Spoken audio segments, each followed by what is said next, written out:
السلام عليكم ورحمة الله وبركاته. الحمد لله رب العالمين والصلاة والسلام على رسوله الأمين. أما بعد، أعوذ بالله من الشيطان الرجيم. بسم الله الرحمن الرحيم. يا أيها الذين آمنوا اتقوا الله حق تقاته ولا تموتن إلا وأنتم مسلمون.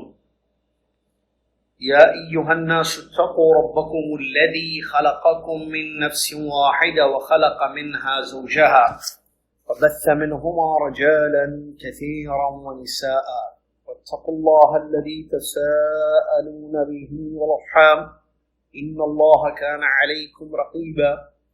يا أيها الذين آمنوا اتقوا الله وقولوا قولا سديدا يصلح لكم أعمالكم ويغفر لكم ذنوبكم ومن يطع الله ورسوله فقد فاز فوزا عظيما. قال المصنف رحمه الله: باب في أحكام التصرف في البيع قبل قبضه والإقالة. قال رسول الله صلى الله عليه وسلم: من ابتاع طعاما فلا يبيعه حتى يستوفيه. متفق عليه. وفي لفظ حتى يقبضه. ولمسلم رحمه الله حتى يكتاله.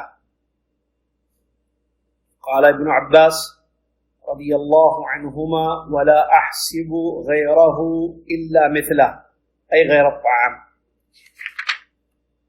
قال شيخ الإسلام ابن تيمية رحمه الله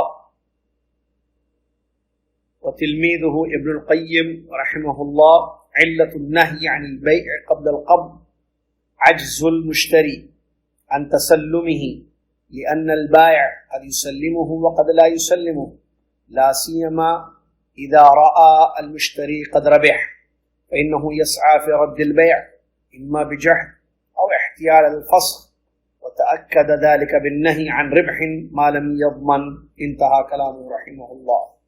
قال رسول الله صلى الله عليه وسلم: من أقال مسلما أقال الله عثرته يوم القيامة.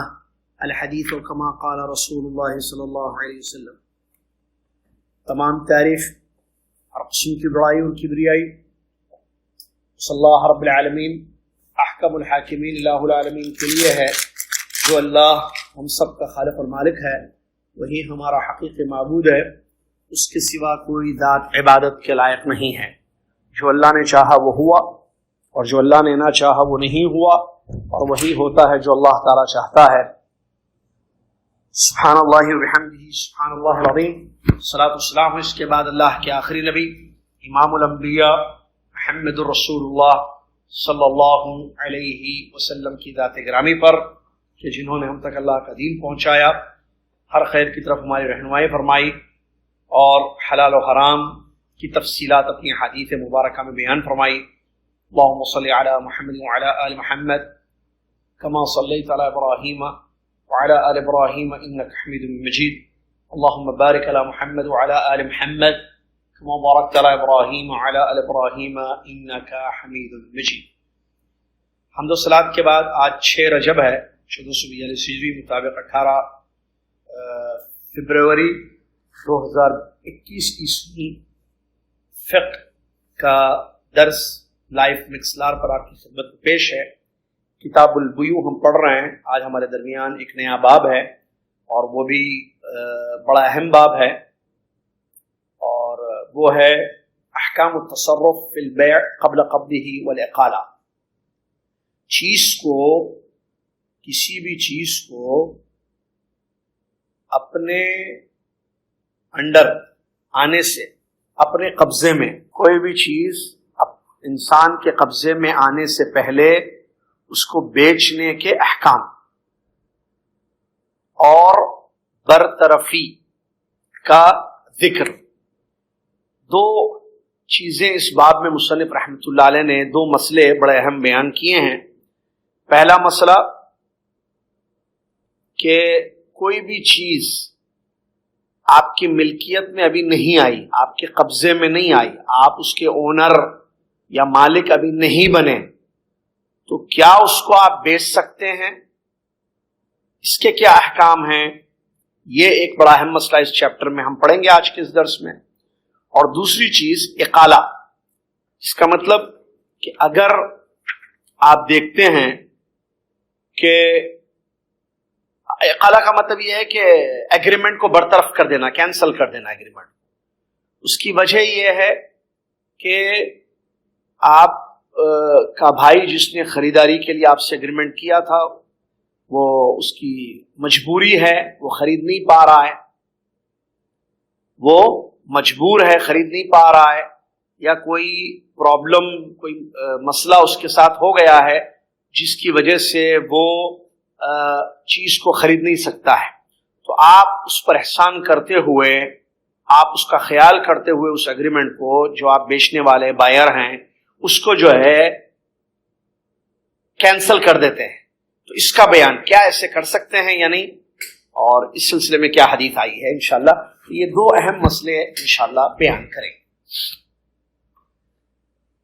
سب سے پہلی بات، پہلا مسئلہ جو کہ بہت ہی اہم مسئلہ ہے، وہ یہ ہے کہ کوئی بھی چیز جب آپ خریدتے ہیں، چاہے وہ کھانے پینے کی چیزیں ہوں یا استعمال کی چیزیں ہوں، تو آپ اس کو خریدتے ہیں، تو خریدنے کے بعد جب تک وہ چیز آپ کے انڈر نہ آ جائے، تو کیا آپ اس کو بیچ سکتے ہیں یا نہیں بیچ سکتے؟ یہ مسئلہ انشاءاللہ ابھی آپ کے سامنے تفصیل سے ہم بیان کرنے جا رہے ہیں. اس مسئلے جو بڑا اہم ہے، تو شریعت اسلامیہ کا کیا حکم ہے اس سلسلے میں؟ شریعت کیا کہتی ہے کہ آپ جو ہے اپنے قبضے میں آنے سے پہلے کیا اس کو آپ بیچ سکتے ہیں یا نہیں بیچ سکتے ہیں؟ دیکھیے، جو چیز خریدی جاتی ہے تو اس کی شکل الگ الگ ہوتی ہے.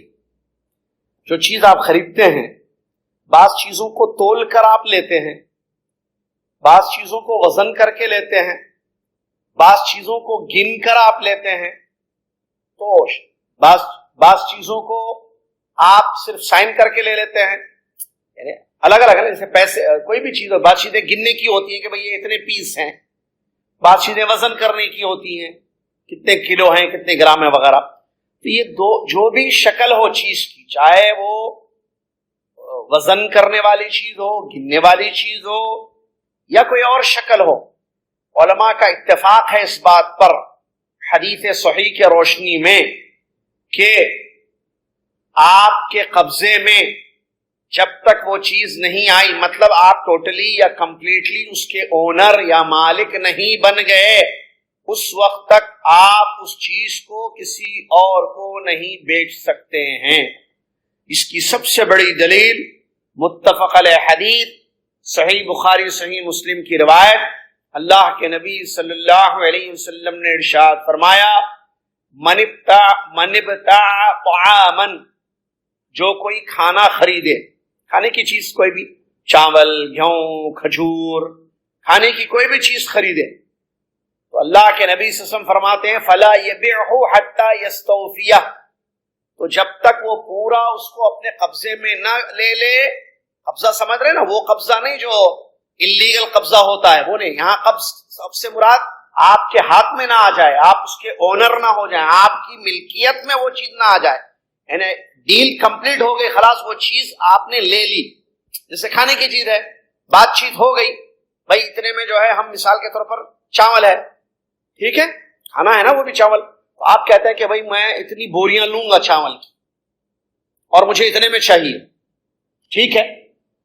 بیچنے والے نے آپ سے اتفاق، آپ نے بیچنے والے سے اتفاق کر لیا کہ بھائی 1,00,000 ریال میں جو ہے اتنی بوریاں ہم کو دے دو سارے، مثال، ٹھیک ہے. اس نے کہا پکا، آپ نے چیک بنا دیا، سائن کر دی پیمنٹ. اب وہ بوریاں ابھی آپ کے کنٹرول میں نہیں آئیں، آپ تک نہیں پہنچی، آپ کے مطلب آپ اس کو لے نہیں لیے، یہ مطلب ہے حدیث کا. جیسا کہ دوسری بات میں حتی یقبضہ، قبضہ کا مطلب یہ ہے، قبض یعنی پکڑنا، آپ کے پکڑ میں، آپ کے ہاتھ میں، آپ کے کنٹرول میں، آپ کی اونرشپ میں، آپ کی ملکیت میں، کوئی بھی ورڈ بولے، امید کے میں جو کہہ رہا ہوں وہ آپ کو بات سمجھ میں آ رہی. تو جب تک آپ کے وہ قبضے میں کنٹرول میں نہ آ جائے وہ چیز، نبی علیہ الصلوۃ والسلام نے فرمایا فلا یبعہ، اس کو آپ بیچ نہیں سکتے ہیں، اس کو آپ بیچ نہیں سکتے ہیں۔ صحیح مسلم کی ایک روایت میں جیسے کھانا جب تک تول کر نہ لے لیں، جیسے کھجورے ہیں وغیرہ، آپ نے بوریاں وغیرہ چیک کر لی، خلاص یہ ہمارے انڈر میں آ گئی اب چیز تو ختم۔ اب ان کی دیکھیے چیز جو ہے، میں اور ایک لفظ تھوڑا سا اور ایک مثال دے کر کلیئر کرتا ہوں۔ ایک ہوتا ہے بیچنے والا، دوسرا ہوتا ہے خریدنے۔ مثال کے طور پر حارث بھائی جو ہے، ابھی رمضان آ رہا ہے تو میں حارث بھائی سے مثال کے طور پر کھجوریں خریدتا ہوں، ٹھیک ہے؟ تو اب وہ کھجور کے جو ہے صندوق ہیں، یا آپ سمجھے کھجور کے باغ ہے، پورا باغ میں خریدتا ہوں۔ حارث بھائی کا بہت بڑا باغیچہ ہے کھجور کا، میں وہ سارا جو ہے باغیچہ خریدتا ہوں۔ یا جو ہے کھجور کے پیٹیاں ہیں یا باکسز ہیں تو میں اس کو خریدتا ہوں، ٹھیک ہے؟ تو خریدنے دیکھیے اب ڈیل ہوتی ہے میرے اور حارث بھائی کے درمیان، بھائی کتنے میں ہے باکس؟ مجھے جو ہے 100 چاہیے، 100 باکس چاہیے، ٹھیک ہے؟ کیا قیمت ہے حارث بھائی؟ حارث بھائی اس کی قیمت لگاتے ہیں، میری ان کی بارگننگ ہوتی ہے یا بات چیت ہوتی ہے، بھائی نہیں یہ زیادہ ہے، ذرا کم کیجئے، ابھی حالات کیا ہیں آپ کو پتا ہے اکنومیکلی وغیرہ وغیرہ۔ بہرحال ایک طے ہوتا ہے کہ ٹھیک ہے اتنے 10,000 ریال میں جو ہے یہ سارے باکس آپ کے ہو جائیں۔ میں نے پیسہ ان کو دے دیا۔ اب چیز کے مالک وہ ہیں، ان کے کنٹرول میں ہیں، تو جب کمپلیٹلی جو بھی شکل ہوگی اس کی حارث بھائی کے ملکیت سے نکل کر وہ چیز میرے پاس آ گئی، اب اس کے بعد میں بیچ سکتا ہوں، لیکن ابھی آئی نہیں میرے پاس وہ چیز ملکیت میں۔ جیسے بعض دفعہ ہوتا ہے نا کہ بھئی آپ ڈاؤن پیمنٹ دے دیں، شروع میں دے دیں، پکا میں لے رہا ہوں انشاءاللہ، چلیے 10,000 میں آپ دے رہے ہیں حارث بھائی؟ جی ہاں 10,000 میں، یہ 2,000 ریال رکھیے، باقی کے 8,000 انشاءاللہ مال پہنچ جائے تو آپ کے گودام سے نکال کر ہمارے گودام میں پہنچا دیجئے، اور جیسے ہمارے پاس مال آ گیا آپ کے۔ تو یہ ابھی بات چیت ہو رہی ہے، میں نے 2,000 ریال دے دیے، ابھی وہ چیز میرے قبضے میں نہیں آئی ہے، ابھی ڈیل مکمل نہیں ہوئی ہے، یا کہیں کہ میرے کنٹرول میں میری ملکیت میں وہ چیز نہیں آئی ہے، تو کیسے میں اس کو بیچ سکتا ہوں؟ میں یہ کہوں مثال کے طور پر عامر بھائی سے جو کہ کزن ہے، میں کہوں یا جاوید بھائی سے کہوں بھائی آپ، جاوید بھائی وہاں حیدرآباد میں ہیں، وہاں تو زیادہ ضرورت پڑ رہی، میں ایک کام کرتا ہوں، یہ جو ہے حارث بھائی سے میں نے جو ہے 100 باکس لیے ہیں کھجور کے، میں سیدھے وہاں بھیج دیتا ہوں آپ کو، ابھی میں اس کا اونر نہیں ہوا، میں کیسے جو ہے جاوید بھائی کو بھیج سکتا ہوں جبکہ ابھی حارث بھائی کی ملکیت میں ہے وہ چیز؟ یہ ہے بڑا اہم مسئلہ جو یہاں پر بیان کر رہے ہیں مصنف رحمۃ اللہ علیہ۔ اس حدیث کی روشنی میں دوبارہ حدیث پڑھتا ہوں۔ اللہ کے رسول نے فرمایا جب تم میں من ابتاع طعاما، جب کوئی چیز خریدے تو اس کو اس وقت تک نہ بیچے۔ دیکھیے خریدے، من ابتاع طعاما، جس نے کوئی کھانا خریدا تو اس کھانے کو اس وقت تک نہ بیچے حتی یستوفیہ، جب تک کہ وہ اس کے قبضے میں نہ آ جائے، اس کے کنٹرول میں نہ آ جائے۔ بات چیت تو ہو گئی لیکن ابھی ہاتھ میں نہیں ہے یہ چیز، تو یہ بہت اہم مسئلہ ہے، اس کی طرف توجہ۔ عبداللہ بن عباس رضی اللہ تعالیٰ عنہ فرماتے ہیں وَلَا أَحْسِبُ غَيْرَهُ إِلَّا مِثْلَهُ۔ اس حدیث شریف میں جو ابھی آپ نے سنا، اس حدیث شریف میں نبی علیہ الصلوۃ والسلام نے کھانے کے بارے میں بیان کیا، تو عبداللہ بن عباس فہم سلف دیکھیے، عبداللہ بن عباس رضی اللہ تعالیٰ عنہ فرماتے ہیں میں سمجھتا ہوں کہ کھانے کے علاوہ بھی چیزوں کا یہی حکم ہے، مطلب کھانے کے علاوہ بھی کوئی چیز آپ خریدیں تو جب تک آپ کی ملکیت میں اونرشپ میں وہ چیز نہ آ جائے آپ اس کو ہرگز نہیں بیچ سکتے ہیں۔ پھر ہم جب حدیثوں کو بھی دیکھتے ہیں تو مسند احمد میں ایک صحیح روایت وضاحت کے ساتھ آ گئی ہے جہاں کھانے کا لفظ نہیں ہے۔ اللہ کے نبی صلی اللہ علیہ وسلم نے بیان فرمایا اذا اشتریت شیئا، دیکھیے واضح الفاظ ہیں، اذا اشتریت شیئا فلا تبعه حتى تقبضه، جب تم کوئی بھی چیز خریدو، یہاں شیء کا لفظ آیا ہے، اب اس میں گاڑی، زمین، پلاٹ، فلیٹ، کپڑا، پانی، جوسز، کھانے پینے کی چیزیں، استعمال کی چیزیں، ہر چیز آ گئی کیونکہ یہاں جنرل ہے، لفظ نکرہ ہے، شیئا۔ نبی صلی اللہ علیہ وسلم نے فرمایا اذا اشتریت شیئا، جب کوئی بھی چیز تم خریدو تو اس کو اس وقت تک مت بیچو جب تک وہ تمہارے ہاتھ میں نہ آ جائے، جب تک وہ تمہارے کنٹرول میں، قبضے میں نہ آ جائے۔ اسی طریقے سے مسند سنن ابو داؤد کی ایک اور ایک روایت ہے، اللہ کے نبی صلی اللہ علیہ وسلم نے ارشاد فرمایا، دیکھیے ایک حدیث دوسری حدیث کو وضاحت کر رہی ہے۔ اب یہ سنن ابو داؤد کی روایت سنیے، نبی علیہ الصلوۃ والسلام فرماتے ہیں یا صحابی کہتے ہیں نہا ان تباع السلع حيث تبتاع حتى يحوزها التاجر الى رحالهم، منع کیا گیا ہے سامان کو بیچنے سے جو سامان خریدا گیا ہے، سامان کوئی بھی ہو، سامان سلع، ٹھیک ہے، جب سامان خرید لیا گیا تو اس کو بیچنے سے منع کیا گیا ہے، کب تک؟ جب تک کہ تاجروں کے گھر میں وہ چیز پہنچ نہ جائے، تاجروں کے دکانوں پر یا ان کے جگہوں پر، تاجر کی جگہ پر وہ چیز پہنچ نہ جائے یا تاجر اس کو اپنے کنٹرول میں نہ لے لے، اس وقت تک اس سامان کو بیچنا منع کیا گیا ہے۔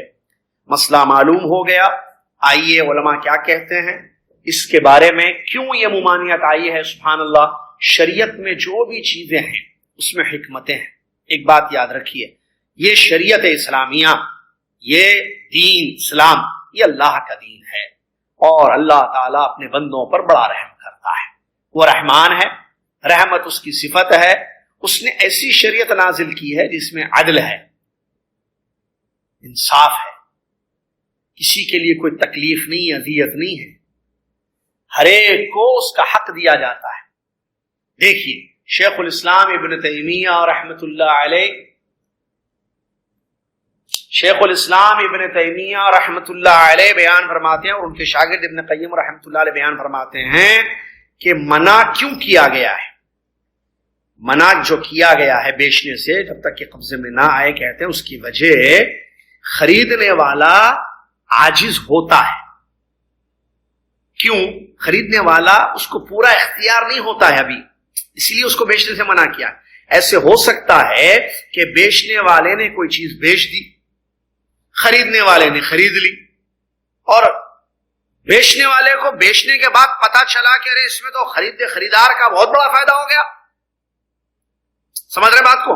ایک آدمی نے ایک آدمی کو بیچ دیا، حارث بھائی نے مجھے بیچ دیا، اس کے بعد اچانک، میں مثال دے رہا ہوں چونکہ کنٹینیو ہم دونوں کا نام نہ آ رہا ہے اس لیے میں مثال کے لیے، تو حارث بھائی ایسے ہو سکتا ہے پاسبلٹی کہ وہ دیکھیں کہ ارے ان کو تو بہت فائدہ ہو گیا، اب نیت بدل سکتی ہے، ہو سکتا ہے وہ انکار ہی کر دے کہ میں نے نہیں بیچا ہے، یا جو ہے اس کو کینسل کر دے اس ڈیل کو، یا کوئی اور طریقے سے جو ہے چیز کو، سامان حالانکہ بیچ دیا انہوں نے لیکن کھجور پہنچے نہیں میرے پاس، نیت خراب ہو گئی، نہیں یہ تو بہت فائدے میں چلے گیا، میرا تو نقصان ہوگا، ان کا بہت فائدہ ہو گیا، یہ بہت کمائیں گے اس کے پیچھے، کیونکہ یہاں ریال میں لے رہے ہیں، وہاں جو ہے حیدرآباد میں جو ہے لاکھوں میں بیچیں گے، یہ کروڑوں کمائیں گے مثال کے طور پر، تو ہو سکتا ہے کہ وہ چیز جو ہے مجھ تک نہ پہنچے، میری ملکیت میں نہ آئے۔ ایسا ہوتا ہے، آپ کو پتا ہے مارکیٹ میں بہت چلتا ہے یہ سب چیزیں، کیونکہ نیتیں جن کی صاف نہیں ہوتی ہیں جب دیکھتے ہیں کہ وہ جو ہے ڈیل کو کینسل کر دیتے ہیں یا سامان نہیں پہنچتا ہے ان تک،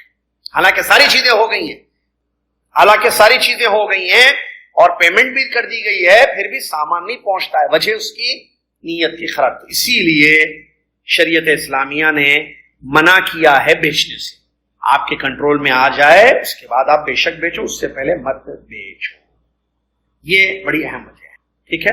اس کے بعد مصنف رحمۃ اللہ علیہ بیان کرتے ہیں کہ یہ جو قبض میں آنا، جو کنٹرول میں آنا، صحیح کنٹرول کا مطلب کیا ہے؟ ٹھیک ہے، اگر کوئی سوال کرے کہ بھائی آپ کہہ رہے ہیں کہ خریدار کے کنٹرول میں آ جائے وہ چیز، تو کنٹرول میں، اس کے قبضے میں، اس کے ہاتھ میں آنے کا مطلب کیا ہے؟ اگر کوئی ہم سے سوال کرے تو مصنف رحمۃ اللہ علیہ بیان فرماتے ہیں یہ کنٹرول والا جو مسئلہ ہے، یہ قبضے میں آنا، ہاتھ میں آنا، یہ ڈیفرنٹ ہوتا ہے اس چیز کی مناسبت سے۔ اگر چیز تولنے والی ہے تو وہ وزن کر کے تول کے جب تک دے نہ دے آپ کو، تو اس وقت تک وہ آپ کے کنٹرول میں نہیں سمجھی جائے گی۔ گننے والی چیز ہو تو گن کر جب آپ نے لیا نہیں اس کو، پیسز کو یا باکس کو گن کر آپ نے اٹھا نہیں لیا، یا آپ کے کام کرنے والوں نے اس کو لیا نہیں، اس وقت تک وہ جو ہے آپ کو کنٹرول میں نہیں سمجھی جائے گی۔ اسی طریقے سے اور بھی چیزیں ہیں، جیسے مثالیں دیتے ہیں، گاڑیاں ہیں، دکانات ہیں، تو اس کے معاملے بعض چیزوں کو ہاتھ سے لینا پڑتا ہے، بعض چیزوں کو مسئلہ کیا ہوتا ہے کہ وہ جو ہے چابی دے دی جائے، جیسے اللہ جزائے خیر دے شیخ محترم کو، اللہ ان کی حیات طویل فرمائے، بڑی آسانی سے مزید چیزوں کو سمجھاتے ہیں۔ بعض زمینیں ہوتی ہیں، پھل بھی ہوتے ہیں، تو گاڑی کا مسئلہ کیا ہے کہ گاڑی آپ نے خریدی تو کیسے سمجھیں گے کہ آپ کے ہاتھ میں آ گئی؟ گاڑی کی چابی اس نے آپ کو دے دی، شیخ وضاحت کرتے ہیں، کہتے ہیں اگر چابی آپ لے لیے گاڑی کی، یا گھر ہے، فلیٹ آپ نے خریدا، تو فلیٹ کی چابی آپ کے ہاتھ میں آ گئی، یا ہمارے پاس جیسے ہوتا نا کہ ڈاکومنٹس بن گئے، ڈاکومنٹس تو بن گئے، اس کے بعد چابی بھی آ گئی ہاتھ، وہی کہتے ہیں شیخ یہاں پر ڈاکومنٹس آپ کے نام پہ بن گئے، اونرشپ جو ہے آپ کو دے دی گئی، لیکن چابی آپ کو نہیں ملی، تو اس کا مطلب یہ قبض میں نہیں آئی آپ کی وہ چیز۔ تو بعض چیزوں کی چابیاں ہوتی ہیں، جیسے گھر ہے، گاڑی ہے، فلیٹ وغیرہ ہے، ٹھیک ہے، اور جہاں تک باقی اور چیزیں ہوتی ہیں جیسے کتابیں وغیرہ ہیں یا سونا وغیرہ ہے تو اس کو ہاتھ سے لینا وغیرہ ہوتا ہے، ٹھیک ہے، بکس وغیرہ کارٹونس وغیرہ بیچتے ہیں تو آپ اس کو تو ہاتھوں سے لینے والی چیزیں بعض ہوتی ہیں، اور درخت وغیرہ ہیں تو وہ جو ہے اس کو آپ کے نام پہ کر کے وہ چلا جاتا ہے، آپ گن لیتے ہیں درختوں کو، ٹھیک ہے، یہ اتنے جھاڑ ہیں، یہ جھاڑوں کے آپ مالک بن گئے، وہ خالی ہو جاتا ہے، وہاں سے خالی کر کے چلا جاتا ہے، اپنی چیزوں کو لے لیتا ہے، جو اس باغیچے میں اس کا کوئی سامان وغیرہ ہے تو وہ سامان لے کر پورا تخلیہ کر کے مکمل آپ کے انڈر کر دیتا، آپ کے کیا ہینڈ اوور کر دیتا ہے۔ تو اس طریقے سے جو ہے چیزوں کے اعتبار سے اس کا ڈیفینیشن ہوگا قبض کا، قبض الصحیح مطلب آپ کے کنٹرول میں یا آپ کی چیز میں آنا۔ تو بہرحال یہ بڑا اہم مسئلہ ہے، اس سلسلے میں شیخ محترم نے یہ بات بیان کی ہے، مصنف حفیظہ اللہ نے، شیخ محترم شیخ صالح الفوزان حفیظہ اللہ نے یہ بات بیان کی ہے کہ موجودہ دور میں مارکیٹ میں بہت ساری ایسے کاروبار ہوتے ہیں جہاں اس معاملے کو مد نظر نہیں رکھا جاتا ہے، بہت سارے لوگ اپنے کنٹرول میں آنے سے پہلے ہی چیزوں کو بیچ بھی دیتے ہیں، خاص طور سے زمینات وغیرہ یا پراپرٹیز وغیرہ کے جہاں تک مسائل ہے۔ تو ابھی میں پچھلے ہفتے میں حارث بھائی بات بھی کر رہے تھے، حارث بھائی کو یاد بھی آ رہا ہوگا، پچھلے ہفتے ہم اسی مسئلے پہ بات بھی کر رہے تھے۔ تو ایسے بہت ہوتا ہے، آپ اونر ہی نہیں ہو گئے اور آپ نے پوری زمین بھیج دی، ارے فلیٹ آپ کا ہوا ہی نہیں ابھی، یا پلاٹ آپ کا ہوا ہی نہیں، آپ اس کے اونر نہیں بنے، آپ کیسے کسی اور کو بیچ دیے؟ ایسی بہت ساری ڈیلیں ہوتی ہیں، اللہ معاف فرمائے، یہ ہرگز جائز نہیں ہے۔ آپ کے سامنے میں نے بخاری مسلم کی حدیث بھی پڑھی اور مسند احمد کی روایت بھی پڑھی، سنن ابو داؤد کی بھی حدیث، 3 حدیثوں سے، اور علماء کا اتفاق ہے اس مسئلے پر، لہٰذا اللہ سے ڈرنا چاہیے معاملات میں، اور وہ چیز آپ مت بیچیں جو آپ کے کنٹرول میں نہیں آئیں۔ اس کے بعد جو دوسرا مسئلہ یہاں اقالہ کا ہے، برطرفی، اللہ کے نبی صلی اللہ علیہ وسلم نے اپنی امت کو اس بات پر ابھارا ہے کہ اگر ڈیل ہوتی ہے کسی دو کے درمیان، جیسے حارث بھائی نے مجھ سے کہا کہ ٹھیک ہے یاسر شیخ صاحب کہ میں یہ 100 باکس کھجوروں کے آپ کو بیچتا ہوں، ٹھیک ہے، اتنی قیمت میں، پھر اس کے بعد میں نے بھی کہا ٹھیک ہے میں لے لیتا ہوں، بات چیت ہو گئی سب کچھ، اس کے بعد فائنینشلی پرابلم آ گیا میرے پاس، میں وہ 100 باکس نہیں لے پایا، تو اس ڈیل کو اب ظاہر بات ہے ڈیل کمپلیٹ ہو چکی ہے، زبان میں نے دے دی ہے، اب مجھے خریدنا پڑے گا، وہ انہوں نے بیچ دیا وہ چیز، تو اب یہاں ایک ہوتا ہے برطرفی، اس کو کینسل کرنا، وہ میری حالت کو دیکھتے ہوئے مجھ پر رحم کرتے ہوئے، شفقت یا بھائی چارگی کا نمونہ پیش کرتے ہوئے وہ کہتے ہیں ٹھیک ہے میں دیکھ رہا ہوں کہ آپ کے ساتھ تھوڑا سا فائنینشلی پرابلم ہے، تو شیخ صاحب ہم اس ڈیل کو کینسل ہی کرتے ہیں، چھوڑ دیجئے، مت لیجئے آپ، حالانکہ وہ چھوڑ دیجئے، جو بھی ہماری بات ہوئی تھی وہ پوری کینسل، تو اس کو کہتے ہیں اقالہ۔ تو اگر کوئی کسی مجبوری کی وجہ سے، جیسے پیسے نہیں دے پا رہا ہے سامنے والا جس نے سامان کو خریدا ہے، یا پیسوں کا بندوبست نہیں ہو رہا ہے، تو اگر یہ اس پر رحم کرتے ہوئے بیچنے والا اس کی حاجت کو مد نظر رکھتے ہوئے اس ڈیل کو ٹوٹلی کینسل کر دیتا ہے، تو اس کی بڑی فضیلت حدیث میں ہے، اور یہ چیز بالکل جائز ہے، اور یہ بھائی چارگی کا ثبوت ہے۔ اس کی فضیلت میں ایک حدیث آئی ہے، اللہ کے نبی صلی اللہ علیہ وسلم ارشاد فرماتے ہیں، اور دلیل بھی ہے اس میں، اس کی فضیلت بھی ہے، دلیل بھی ہے، من اقال مسلمن اقال اللہ عثرتہ یوم القیامہ، اگر کسی مسلمان نے برطرف کر دیا اپنے بھائی کو، کسی مسلمان نے اپنے بھائی کو اس چیز سے، خرید و فروخت کا جو معاملہ تھا اس سے برطرف کر دیا اس کی حالت کو دیکھتے ہوئے، تو اللہ تبارک و تعالیٰ قیامت کے دن اس کو گرنے سے اٹھائے گا، اس کو گرنے نہیں دے گا۔ سبحان اللہ، کیوں؟ اس لیے کہ دنیا میں اس نے اپنے بھائی کا خیال کیا، اس کی عزت کا خیال کیا، اور اس کی پریشانی کو سامنے رکھ کر اس کے ساتھ اچھا برتاؤ کیا۔ اس کا بہترین بدلہ کل قیامت کے دن اللہ تعالیٰ دے گا، کہ قیامت کے دن اللہ تعالیٰ اس کو پریشان نہیں کرے گا، اللہ اس کو اٹھائے گا، اللہ گرنے سے اس کو بچا دے گا۔ تو یہ ایک مسلمان کا ایک مسلمان پر حق ہے جب حاجت ہو اس قسم کی، اور کہتے ہیں مصنف حفیظہ اللہ کہ یہ بھائی چارگی کا تقاضا ہے اور یہ اچھا معاملہ ہے۔ اللہ سے دعا ہے اللہ تعالیٰ مجھے آپ کو مسائل کو سمجھ کر اس کے مطابق کاروبار کرنے کی توفیق عطا فرمائے، آمین یا رب العالمین۔ اس کے بعد چونکہ ہمارے پاس وقت ہے اور ہم اگلا باب شروع کر رہے ہیں جو کہ بہت اہم ترین باب ہے، اور وہ ہے باب فی بیان الربا وحکمہ، سود کا بیان اور اس کا حکم، انٹرسٹ، سود، اس کا بیان اور اس کا حکم۔ مصنف حفظہ اللہ نے، شیخ صالح الفوزان حفظہ اللہ نے اس باب کے شروع میں جو جملہ لکھا ہے وہ میں پڑھ کے عربی میں آپ کو ترجمہ کرتا ہوں۔ کہتے ہیں هذا الموضوع من اخطر المواضع وهو موضوع الربا الذي اجمعت الشرائع على تحريمه وتوعد الله المتعامل به بأشد الوعيد۔ قال الله تعالى الذين يأكلون الربا لا يقومون إلا كما يقوم الذي يتخبطه الشيطان من المس۔ وقال تعالى ومن عاد فأولئك أصحاب النار هم فيها خالدون۔ وقال تعالى يمحق الله الربا ويربي الصدقات والله لا يحب كل كفار أثيم۔ کہتے ہیں مصنف حفظہ اللہ کہ یہ موضوع، یہ ٹاپک، یہ چیپٹر کون سا؟ سود کا بیان، یہ سب سے خطرناک ٹاپک ہے کہتے ہیں، اور یہ ایک ایسا موضوع ہے کہ سود جس کی حرمت مطلب حرام ہے، سود کے حرام ہونے پر تمام شریعتوں کا اتفاق ہے۔ ہمارے پاس جو دین ہے اسلام، اس سے پہلے جتنے دین آئے تمام دینوں میں، تمام شریعتوں میں سود حرام ہے، اور اللہ تعالیٰ نے سخت وعیدیں اس کی سنائی ہیں جو سودی کاروبار کرتا ہے۔ مثال کے طور پر 3 آیتیں میں نے پڑھی۔ ایک آیت پہلی، اس میں اللہ تعالیٰ بیان فرماتا ہے جو لوگ سود کھاتے ہیں وہ قیامت کے دن ایسے ہی کھڑے ہوں گے جیسے وہ انسان جس کو شیطان نے چھوا وہ کیسے کھڑا ہوتا ہے، ویسے جو ہے وہ کھڑا ہوگا۔ مطلب کیا ہے اس آیت کا؟ اس آیت کا مطلب یہ ہے کہ قیامت کے دن جب لوگ بعد الموت ہوگا، مرنے کے بعد قبروں سے اٹھائے جائیں گے، تو یہ سود کھانے والے کیسے اٹھیں گے؟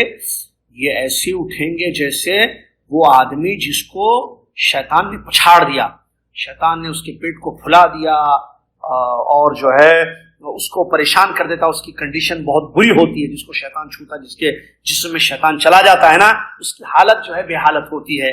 تو ویسے ہی اٹھے گا جس کی وضاحت کی گئی کہ موٹے موٹے پیٹوں کو لے کر وہ جو ہے اٹھیں گے اپنی قبروں سے۔ یہ سزا ہوگی ان لوگوں کے لیے جو سود کھاتے ہیں۔ اسی طریقے سے اللہ تبارک و تعالیٰ نے دوسری آیت میں بیان فرمایا جو توبہ کرتے ہوئے معاملات کو سیدھے نہیں کریں اور سود کی طرف دوبارہ لوٹ جائیں، یہ لوگ دوزخی ہیں، جہنمی ہیں، جن میں ہمیشہ ہمیشہ رہیں گے۔ یہ دوسری آیت میں اللہ نے خبر دی۔ تیسری آیت جو میں نے پڑھی اس میں اللہ تعالیٰ نے اس حقیقت کو بیان کیا کہ سود میں برکت نہیں ہے، سود میں ہمیشہ خسارہ ہی ہے۔ اللہ تعالیٰ اس کو بڑھاتا نہیں ہے، گھٹاتا ہے، اس میں ہمیشہ کا لاس ہے۔ اور یہ وہ کہہ رہا ہے جو رازق ہے، جس کے ہاتھ میں ہر چیز ہے، جو چاہے کرنے والا ہے۔ فرمایا اللہ نے یمحق اللہ الربا ویربی الصدقات، اللہ تعالیٰ سود کو گھٹاتا ہے اور صدقے کو بڑھاتا ہے، اور اللہ تعالیٰ ہر کافر گنہگار کو پسند نہیں کرتا ہے۔ اس آیت کریمہ میں سود کی یہ وعید آئی ہے کہ سود گھٹتا ہے، مطلب اس میں کبھی برکت، جس مال میں سود کی ملاوٹ ہو جائے اب وہ مال کبھی آگے نہیں بڑھے گا، کبھی اس میں فائدہ نہیں ہوگا، ہمیشہ گھٹے گا، برکت چھین لی جائے گی، کسی قسم کا خیر نہیں ہوگا، بلکہ یہ مال جس میں سود مکس ہو چکا ہے یہ اس کے مالک کے، جس کا مال ہے وہ اس کے لیے وبال جان بن جائے گا، دنیا میں ہمیشہ پریشان رہے گا اور آخرت میں عذاب مول لے گا۔ کوئی فائدہ اس کو ایسے سودی کاروبار، سودی مال سے نہیں ہوگا، نہ دنیا میں نہ آخرت میں۔ وہ کتنی خطرناک یہ چیز ہے، اس کو آپ سمجھ سکتے ہیں۔ اور آگے اللہ نے کیا فرمایا؟ وَيُرْبِ الصَّدَقَاتِ، صدقے کا حکم دیا گیا، سود سے روکا گیا ہے، تو صدقے کو اللہ بڑھاتا ہے۔ آپ ایک دیں گے اللہ آپ کے مال میں کئی ریال کی برکت دے گا، کئی روپے کی برکت دے گا، یوربی بڑھاتا ہے اللہ، اس میں جو ہے برکت اللہ تبارک و تعالیٰ کے حکم سے ہوتی ہے۔ اور اللہ تعالیٰ آگے فرماتا ہے ہر کافر گنہگار کو، کیونکہ سودی کاروبار یہ کافروں کا طریقہ ہے، اور سود کھانا کھلانا، سودی کاروبار، سودی لین دین یہ گناہ ہیں، اور ایسے گنہگاروں کو اللہ پسند نہیں کرتا ہے، ایسے گنہگاروں کو اللہ پسند نہیں کرتا ہے۔ بلکہ اور آگے بڑھیے، اگر انسان اس حرام چیز کو، اس کو سود کو نہ چھوڑ دے تو اللہ نے اس کو ظالم کہا ہے، اور اللہ نے کہا کہ وہ پھر جنگ کے لیے تیار ہو جائے، جنگ، اور وہ بھی کس کے ساتھ؟ اللہ اور اس کے رسول کے ساتھ، لا الہ الا اللہ۔ دیکھیے کتنی سخت بات اس آیت میں آئی ہے، حرمت دیکھیے۔ اللہ تعالیٰ فرماتا یا ایھا الذین آمنوا، اے وہ لوگوں جو ایمان لائے ہو، اتقوا اللہ، اور یہ اصل چیز ہے، دیکھیے اللہ سے ڈرو۔ آدمی اگر اللہ سے ڈرے حرام چھوڑ دے گا، اللہ سے نہیں ڈرے گا نہیں چھوڑے گا۔ اسی لیے اللہ نے کہا اتقوا اللہ، اللہ سے ڈرو، اور تقوی یہ ہے کہ جس کا حکم ملا ہے وہ کرنا، جس سے روکا گیا ہے اس سے بچنا۔ تقوی کا مطلب یہی دو چیزیں، آپ کو نماز کا حکم ہے، اللہ سے ڈرو مطلب اٹھو جاؤ نماز پڑھو، کیونکہ نماز کا آرڈر دیا گیا ہے۔ اللہ سے ڈرو، سود حرام ہے مت کھاؤ، اس چھوڑ دو۔ اللہ نے فرمایا یا ایھا الذین آمنوا، اے وہ لوگوں جو ایمان لائے ہو، اتقوا اللہ، اللہ سے ڈرو، وذروا ما بقی من الربا، اور جو سود رہ گیا ہے اس کو چھوڑ دو، سود کو چھوڑ دو، ان کنتم مؤمنین، اگر تم ایمان والے ہو۔ اللہ، ایمان والو اگر تم پکے ایمان والے ہو تو اللہ سے ڈرتے ہوئے سود کو چھوڑ دو۔ چھوڑنا یہی ایمان ہے، یہی تقوی ہے۔ فَإِن لَّمْ تَفْعَلُوا، اگر تم نہیں کرتے ہو، کیا مطلب؟ سود نہیں چھوڑتے ہو، اللہ سے نہیں ڈرتے ہو، ایمان کا تقاضا پورا نہیں کرتے ہو، تو پھر فَأْذَنُوا بِحَرْبٍ مِّنَ اللَّهِ وَرَسُولِهِ، تو پھر اعلان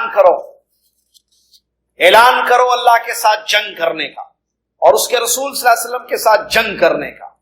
وَإِن تُبْتُمْ، اگر تم نے توبہ کر لیا اس سے، فَلَكُمْ رُءُوسُ أَمْوَالِكُمْ، تو جو تمہارا کیپٹل اماؤنٹ ہے، جو مین تمہارا اماؤنٹ ہے، سود جو زیادہ آیا مال پر، جس کی وضاحت آگے آ رہی ہے تفصیل پہ، سود کیسے ہوتا ہے۔ 100 ریال آپ کے، 105 ریال ملے، 100 ریال دیے تو 100 ریال آپ کے ہے جو آپ کا اماؤنٹ ہے، 5 ریال سود کے، وہ چھوڑ دو، توبہ کرو، معافی مانگ لو، فَلَكُمْ رُءُوسُ أَمْوَالِكُمْ، تو تمہارے 100 ریال تمہارے ہو گئے۔ مثال دے رہا ہوں، لا تظلمون ولا تظلمون، نہ تم دوسروں پر ظلم کرو گے نہ تم پر ظلم کیا جائے گا۔ تو اس آیت پر غور کیجیے، اللہ رب العالمین نے کتنی سخت بات بیان کی ہے۔ اعلان کرو، جنگ کون کرتا بھائی؟ کیا اللہ تعالیٰ کے حکم سے، اللہ تعالیٰ کا حکم نہ ہو تو پتہ نہیں ہلتا ہے، پتہ نہیں گرتا ہے، ہر چیز اس کے تصرف میں، وہ مالک الکون ہے، ہر چیز کا مالک قوی ہے، جو کسی بھی چیز کا ارادہ کرے تو کیا کہتا ہے؟ کن ہو جا فیکون، وہ چیز ہو جاتی ہے۔ تو اس اللہ تعالیٰ نے یہاں یہ بات بیان فرمائی ہے، اگر سود نہیں چھوڑتے ہو اللہ سے ڈرتے ہوئے، ڈر نہیں ہے تمہیں اللہ کا، ایمان کا تقاضا پورا نہیں کرو گے تو اعلان کرو جنگ کا، جنگ کا اعلان کرو۔ اور اللہ کے نبی صلی اللہ علیہ وسلم کی احادیث اگر آپ دیکھیں تو نبی علیہ الصلوۃ والسلام نے ہلاک کرنے والے گناہوں میں اس کو شامل کیا ہے۔ یہ ایک ایسا گناہ ہے سود جس سے انسان ہلاک ہو جاتا ہے۔ موبقات حدیث کے الفاظ ہیں، کیا ہے؟ اجتنبوا السبع الموبقات، 7 ہلاک کرنے والے گناہوں سے بچو جو ہلاک کر دیتے ہیں انسان کو، یعنی ڈسٹروائے جس کو کہتے ہیں، تباہ، ان میں سے ایک سود ہے۔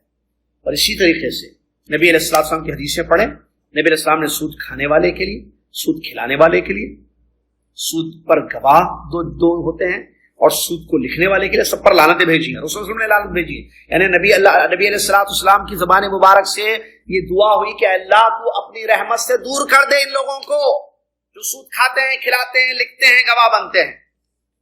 اور اسی طریقے سے ایک حدیث میں نبی علیہ الصلوۃ والسلام نے یہ بیان فرمایا، 1 درہم، اس زمانے میں درہم چلی، آج کا 1 ریال، 1 پاؤنڈ، 1 ڈالر، 1 روپیہ، 1 پیسہ سود کا، یہ اسلام میں 33 مرتبہ زنا کرنے سے زیادہ سخت ہے. 33 ٹائمز زنا کرنے سے زیادہ سخت ہے, یا بعض روایتوں میں 36 مرتبہ. اور اللہ کے نبی صلی اللہ علیہ وسلم نے بیان فرمایا ایک اور ایک خطرناک بات جو واللہ جب بھی میں ذکر کرتا ہوں اس کا, میں نے پونا میں بھی ایک خطبہ دیا تھا تو مجھے یاد رہی, وہاں بھی میں نے یہ بات کی. بہت ڈر ہوتا ہے اسے بتانے کے لیے, لیکن بتانا پڑتا ہے تاکہ لوگ شرم کریں, چھوڑ دیں سود کو. استغفر اللہ نعوذ باللہ. نبی علیہ السلام نے بیان فرمایا اس کے 72 دروازے ہیں. کس کے؟ سود کے. اس میں سب سے ادنا دروازہ سود کا یہ ہے کہ انسان اپنی ماں کے ساتھ بدکاری کرے. نعوذ باللہ من ذالک. اللہ اکبر. شیخ الاسلام ابن تیمیہ رحمۃ اللہ علیہ بیان فرماتے ہیں وَتَحْرِيمُ الرِّبَا أَشَدُّ مِنْ تَحْرِيمِ الْمَيْسِرِ وَهُوَ الْقِمَارُ. سود کی جو حرمت ہے یہ جو ہے جوا سے بھی زیادہ سخت حرمت ہے. جوا حرام ہے نا, جوا آپ کو پتا ہے, جوا کھیلنا ٹھیک ہے, جوا حرام ہے. اس کی کئی شکلیں ہوتی ہیں, میسر کی بھی, خیر موضوع نہیں ہے ہمارا وہ. تو جوا حرام ہے. تو ابن تیمیہ شیخ الاسلام ابن تیمیہ رحمۃ اللہ علیہ فرماتے ہیں سود اس سے زیادہ خطرناک حرام, کیونکہ وہ محتاجوں مسکینوں پر ظلم ہوتا ہے. اس سے مسکینوں پر ظلم ہوتا ہے. اور جو وہ کرتا ہے کیا کہتے ہیں اس کو, پکا ظلم ہوتا ہے اس میں. اور جہاں تک جوا کھیلنے والا ہے وہ اپنا فائدہ دیکھتا ہے, وہ بھی حرام یہ بھی حرام. اور ہو سکتا ہے جوا کھیلنے والے کو کوئی چیز حاصل نہ ہو, لیکن سود میں پکا ظلم ثابت ہو جاتا ہے کہ مالدار فقیر پر ظلم کرتا ہے, مالدار فقیر پر ظلم کرتا ہے. لیکن جوا میں ایسے ہو سکتا ہے کہ مالدار سے فقیر لے لے چیز کو, جوا کھیل کے مالدار کو ہرا دے اور فقیر آدمی اس کی پوری دولت کو حاصل کر لے. دونوں غلط ہے, لیکن دونوں میں اگر زیادہ نقصان آپ دیکھیں تو اس کا ہے, اسی لیے اس کو بڑا ظلم بیان کیا گیا ہے. اور قرآن کی آیت اگر آپ پڑھیں تو یہودیوں کی صفت, یہودیوں پر جو اللہ کی لعنت ہے, جو اللہ کی لعنت ہے اور قیامت تک ہے ان پر, جیسے کہ پٹے جائیں گے مارے جائیں گے جو حدیثوں میں آیا ہے, ان پر جو کنٹینیو اللہ کی لعنت ہے, ان کے بارے میں بتایا گیا کہ یہ سودی کاروبار ان کا کیریکٹر ہے, ان کی صفت ہے, ان کا طریقہ ہے. اللہ رب العالمین نے بیان فرمایا فَبِظُلْمٍ مِّنَ الَّذِينَ هَادُوا حَرَّمْنَا عَلَيْهِمْ طَيِّبَاتٍ أُحِلَّتْ لَهُمْ وَبِصَدِّهِمْ عَن سَبِيلِ اللَّهِ كَثِيرًا وَأَخْذِهِمُ الرِّبَا وَقَدْ نُهُوا عَنْهُ وَأَكْلِهِمْ أَمْوَالَ النَّاسِ بِالْبَاطِلِ وَأَعْتَدْنَا لِلْكَافِرِينَ مِنْهُمْ عَذَابًا أَلِيمًا. یہ جو لوگ یہودی ہو گئے ان کے ظلم کی وجہ سے ہم نے حلال چیزیں جو ان پر کی تھی, بہت ساری چیزوں کو ہم نے حلال کیا تھا ان کے لیے, لیکن جب انہوں نے ظلم شروع کر دیا تو ظلم کی پاداش میں ہم نے اچھی چیزیں جو ان کے لیے حلال کی تھی ہم نے ان پر حرام کر دی, اور ہم نے جو ہے ان پر جو اچھی چیزیں حلال چیزیں پاک چیزوں کو حرام کر دیا ان کے ظلم کی وجہ سے. اور اللہ کے راستے سے روکتے تھے بہت زیادہ لوگوں کو, اللہ کی عبادت سے, اللہ کے راستے سے دو, اور سود لیتے تھے جس سے ان کو سختی سے منع کیا گیا, اور لوگوں کے مال کو باطل طریقے سے ہڑپ کرتے تھے. تو اس وجہ سے ہم نے ان پر حرام کر دیا چیزوں کو. اس کے بعد اللہ کہتا ہے یہ کافر ہے, وَأَعْتَدْنَا لِلْكَافِرِينَ مِنْهُمْ عَذَابًا أَلِيمًا. ایسے کافروں کے لیے, ان میں سے جو کافر ہیں یہودیوں میں سے, تو ان لوگوں کے لیے ہم نے جو موسیٰ علیہ السلام کے صحیح متبع نہیں ہیں بلکہ کفار ہیں اور سود بھی لیتے ہیں, اللہ کے راستے سے روکتے ہیں, ان ایسے لوگوں کے لیے ہم نے دردناک عذاب کو تیار کر دیا ہے. اس کے بعد آگے مصنف حفظہ اللہ اس کی حکمت کو بیان کرتے ہیں. سود جو ہے حرام کیوں ہے؟ کیونکہ ناحق لوگوں کا مال اس میں ہڑپ کیا جاتا ہے, ٹھیک ہے, اور سود کی وجہ سے مالدار ہوتا جاتا ہے, غریب ہوتا جاتا ہے, اور غریبوں پر جو ہے بہت زیادہ اس کا نقصان ہوتا ہے, جس کے بارے میں انشاءاللہ آئندہ درس میں ہم مزید بتائیں گے. اور سود جو ربا جس کو عربی میں کہتے ہیں, اس کی قسمیں ہیں, ربا النسیہ, ربا الفضل وغیرہ. اور سود کے ڈیفینیشن کیا ہے, کیسے ہم سمجھیں گے کہ یہ کاروبار سودی کاروبار ہے, یا سود ایسے ہوتا ہے, یا اس چیز کو سود کا نام کہا گیا, یہ تمام تفصیلات سلسلے وار آئیں گی انشاءاللہ آئندہ درس میں. آپ سے مؤدبانہ گزارش ہے کہ باقی رہیے, جڑے رہیے ہمارے ساتھ, تاکہ جو ہے اور ہر جمعرات اسی وقت سنتے رہیے مصرار پر, تاکہ پتہ چلے پوری وضاحت کے ساتھ آیتوں اور حدیثوں اور سلف صالحین کے اقوال کی روشنی میں کہ سود کیا ہے اور اس کی تفصیلات کیا ہیں. آخر میں اللہ سے دعا گو ہوں کہ اللہ تعالیٰ مجھے اور آپ کو اور دنیا کے مسلمانوں کو حرام چیزوں سے محفوظ رکھے, ایک دوسرے کا تعاون کرنے والا بنائے, ظلم سے بچا کے رکھے. اللہ تعالیٰ عقل حلال توفیق دے, حلال کھائیں, حلال اپنی اولاد کو کھلائیں. آمین. وآخر دعوانا الحمد للہ رب العالمین. السلام عليكم ورحمة الله وبركاته.